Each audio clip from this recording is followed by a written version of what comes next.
7e producteur africain de café et 26e à l'échelle nationale, le Cameroun peine à faire éclore son or noir à l'international. Pourtant, dans ce secteur d'activité, des acteurs dans le pays essayent tant bien que mal de faire briller la fève dorée. Vous le verrez dans cet épisode, un jeune entrepreneur à travers des procédés bien à lui et des méthodes particulières fait rayonner le café camerounais. Moi, c'est Thierry Ndjanga, caféologue et promoteur de la marque Terrific Coffee. Le Cameroun, depuis 1985, faisait en moyenne 130 000 tonnes de café par an. Et de nos jours, les chiffres ne font que décroître. Aujourd'hui, on fait à peine 15 000 tonnes en ce qui concerne la production de café. Et le Cameroun, qui occupe pratiquement le 7e rang niveau africain et le 26e rang niveau mondial, est un pays où il y a beaucoup d'opportunités en ce qui concerne le café, parce que c'est l'un des, parmi tous ces pays-là, le Cameroun fait partie des 5 pays où on peut cultiver les 2 variétés, c'est-à-dire l'arabica et le robusta. Donc, on a des plaines et on a les hauts plateaux. Et en fait, le Cameroun a diverses attitudes qui nous permettent d'avoir diverses notes au niveau de la dégustation en fonction des origines, en fonction des terroirs. Donc, on a divers terroirs au Cameroun. Normalement, l'origine Cameroun devait être plus valorisée, que ce soit à l'extérieur, que ce soit même au niveau national.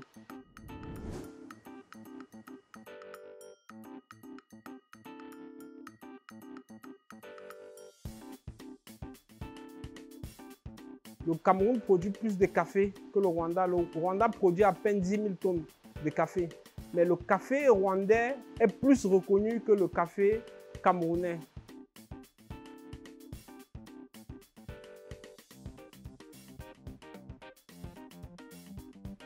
Je pense que l'État rwandais a mis un système qui leur permet de plus valoriser leur café. Je ne dis pas que nous, au Cameroun, mais il faudrait qu'on travaille encore plus. On se donne encore plus d'efforts pour pouvoir mettre en avant l'origine Cameroun.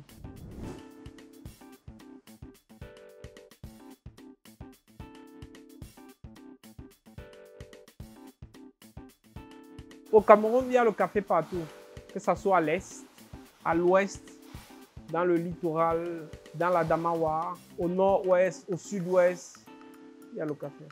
La culture du café, d'abord, c'est l'altitude. Le Robusta est cultivé entre 0 et plus de 2000 mètres d'altitude. L'Arabica commence à partir de 800 mètres d'altitude, donc ça demande un climat qui est un peu plus froid, qui est un peu plus frais. Et au Cameroun, on a les zones par exemple comme le Mungo, le littoral, où on cultive beaucoup de Robusta. Dans le Noun, dans la Damawa, où on cultive beaucoup de Robusta. À l'ouest aussi, on cultive le Robusta. Mais à l'ouest, il y a beaucoup de zones où on cultive l'Arabica, que ce soit à Koutaba, à Bafsam, Bam, Babadjou, Boyo, on cultive beaucoup d'Arabica. Bon, maintenant, on a des zones au Cameroun où on pouvait exploiter, qu'on n'exploite pas, et où la culture du café est même méconnue. Je prends l'exemple de Bangou, par exemple.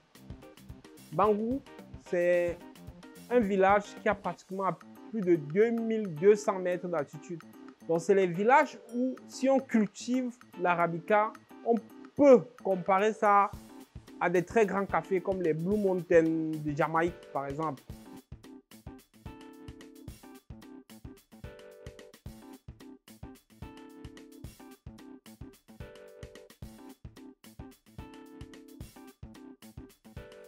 C'est vrai que la culture du café aujourd'hui est devenue un peu très difficile, surtout au niveau de la main-d'œuvre.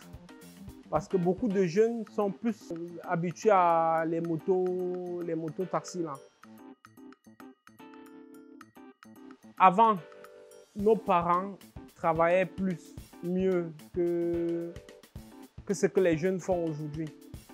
Parce que l'un des points même qui font en sorte que les volumes du café camerounais sont en train de beaucoup baisser, parce que les producteurs sont fatigués. Si on entre dans les plans, vous allez vous rendre compte que ce sont plus les personnes âgées, à la fleur de l'âge, qui sont encore dans les plantations de café. La majorité des jeunes sont partis vers la ville. Donc, le peu de jeunes qui sont au village, c'est avec nos petites astuces qu'on réussit à les ramener à cultiver encore le café.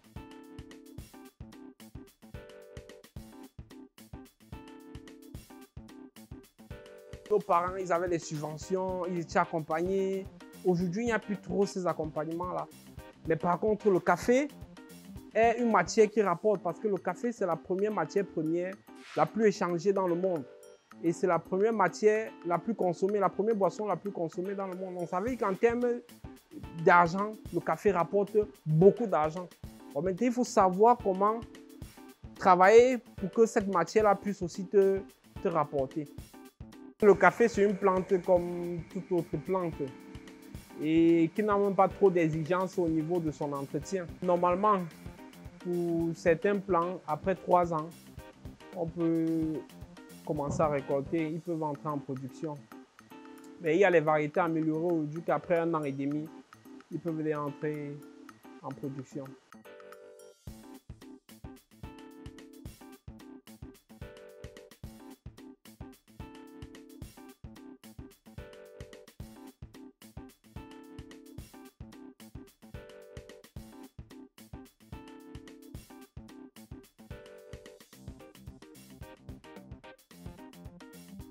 Je suis issu d'une famille de cultivateurs. Mon père est cultivateur de café. Et on a longtemps exporté le café pour l'extérieur. Et depuis 2018, j'ai décidé donc de lancer une chaîne de torréfaction où on torréfie nous-mêmes notre propre café pour la consommation locale.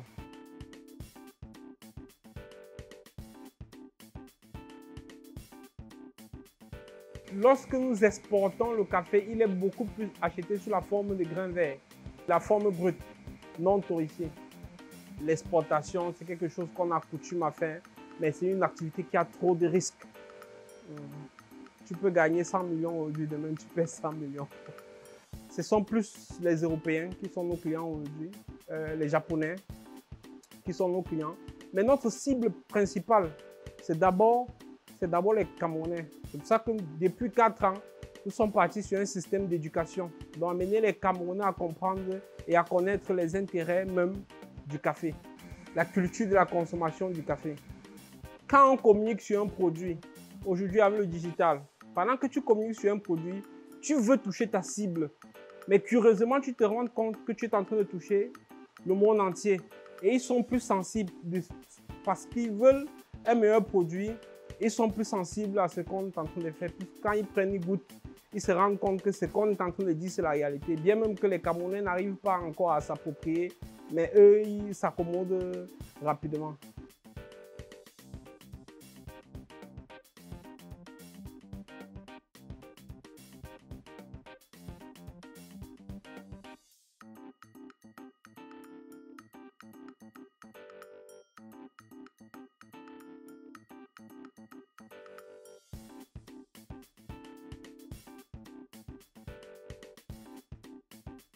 Avant, moi, je n'étais pas trop café. Je cultivais le café, mais je n'avais pas l'habitude de boire le café. Je pense que ce qu'il faut amener le producteur, celui qui produit, à consommer son produit. S'il connaît l'intérêt, c'est un peu comme un producteur qui cultive de la banane. Quand il va sur le marché avec la banane, c'est lui qui fixe le prix à l'acheteur parce qu'il maîtrise à peu près la valeur de son produit puisqu'il le consomme. Mais nous, nos producteurs attendent toujours le prix chez les autres. Ils ne connaissent pas la valeur de leurs produits parce qu'ils ne consomment pas. Donc, ils cultivent un produit qu'ils ne consomment pas. Donc, chez eux, c'est un produit qui est fait pour les autres. Alors que nous savons tous les bienfaits du café. Nous avons les gens qui viennent découvrir, même des Camerounais qui sont venus découvrir le café. Et quand ils ont goûté, du coup, ils sont restés parce que ils n'avaient jamais goûté le café de cette façon-là. Ils n'avaient jamais goûté un café de spécialité. Parce que quand on parle de café de spécialité, c'est tolérance défaut 0.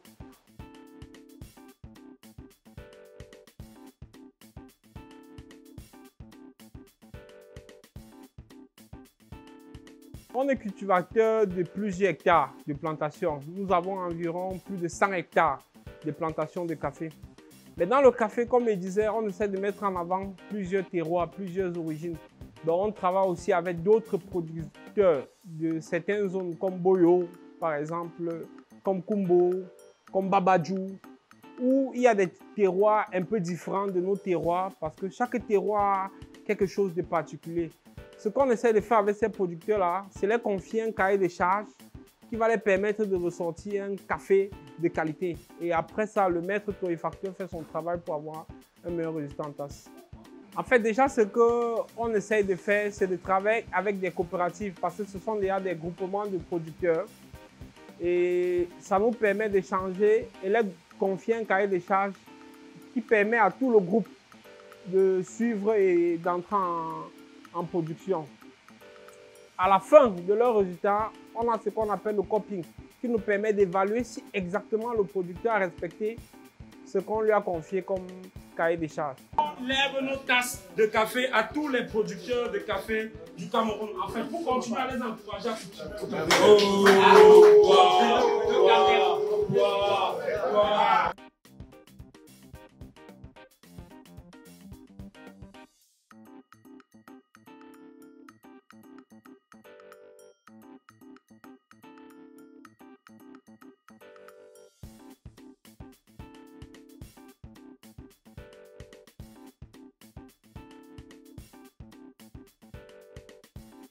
Le processus de transformation, déjà au niveau de la récolte, on a 3 étapes après la récolte.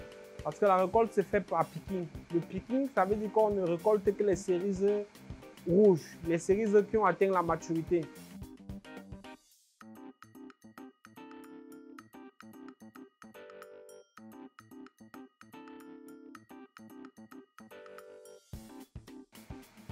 Après cette récolte-là, on a l'étape, on peut faire un full wash, qui est une méthode de laver.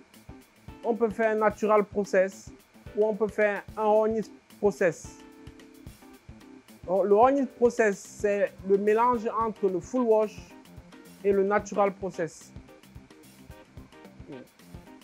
Donc, et chacune de ces étapes-là ont un résultat différent, bien même que ce soit le même café. Parce qu'après la torréfaction, le dégazage est différent. Le café lavé, par exemple, se dégaze plus rapidement que le natural process. Le honey process, c'est un peu l'équivalent des deux. Le dégazage du café, c'est le dioxyde de carbone qui sort sur les graines de café.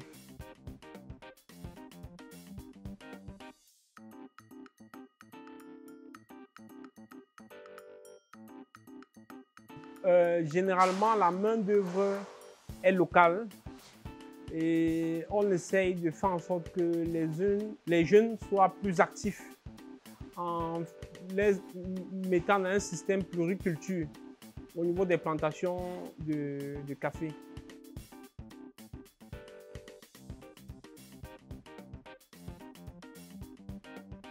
Dans la plantation de café, ils peuvent faire d'autres choses pour les permettre de maintenir le temps de la récolte même de café.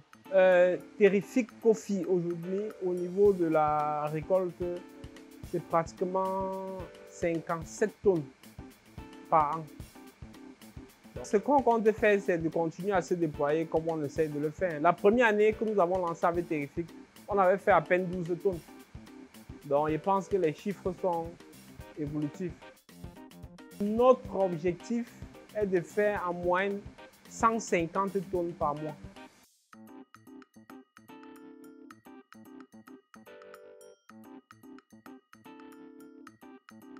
On a déjà fait 4 vagues de formation et dans les 4 vagues de formation, ils sont en moyenne 30, donc c'est pratiquement 120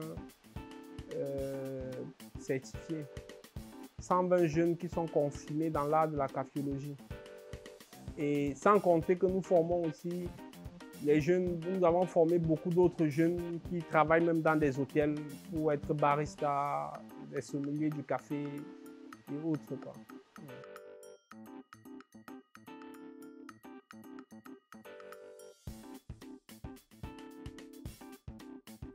Notre vision n'est pas seulement notre société, notre environnement, n'est pas seulement terrifique.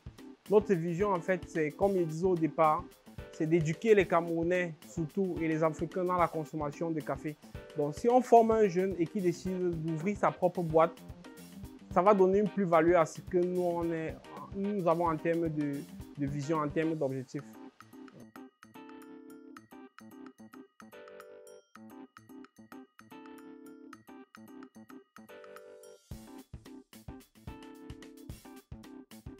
En fait, ce que je peux dire à un jeune ou à n'importe qui va entreprendre dans le café, c'est que le café, pour moi, c'est l'une des matières les plus importantes dans le monde. Et le café, il y a beaucoup à apprendre dans le café. Le café, c'est comme un voyage. Une graine de café a toute une histoire. Et pour moi, je suis fier chaque jour de découvrir chaque histoire qu'il y a dans chaque café. Et vraiment, s'il y a un jeune qui veut se lancer, qui vient, ensemble, on va découvrir les histoires du café.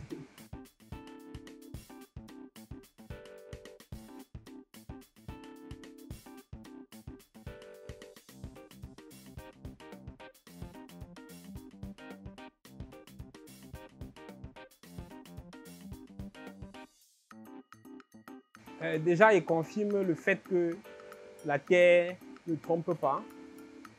Et ce que je vais dire, c'est que celui qui sème finit toujours par récolter. Et dans l'agriculture, il y a les hauts et il y a les bas. Donc, il y a les périodes où c'est difficile et il y a les périodes où c'est bien. Mais vraiment, comme on dit là, la terre ne trompe pas. Et aujourd'hui, j'ai pratiquement 40 ans. La terre ne m'a jamais trompé. Mais j'ai d'autres activités qui m'ont toujours trompé, quoi.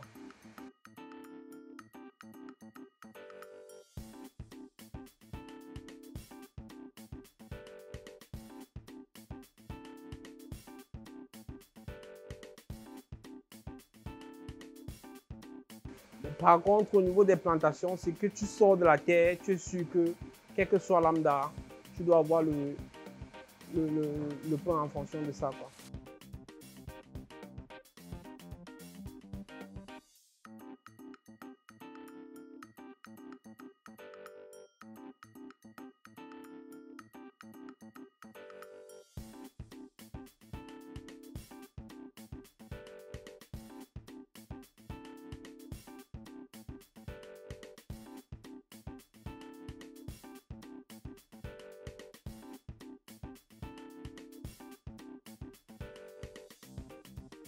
Dans mon domaine, quelqu'un qui m'inspire, par exemple, pour moi particulièrement, c'est Tristan Hassel.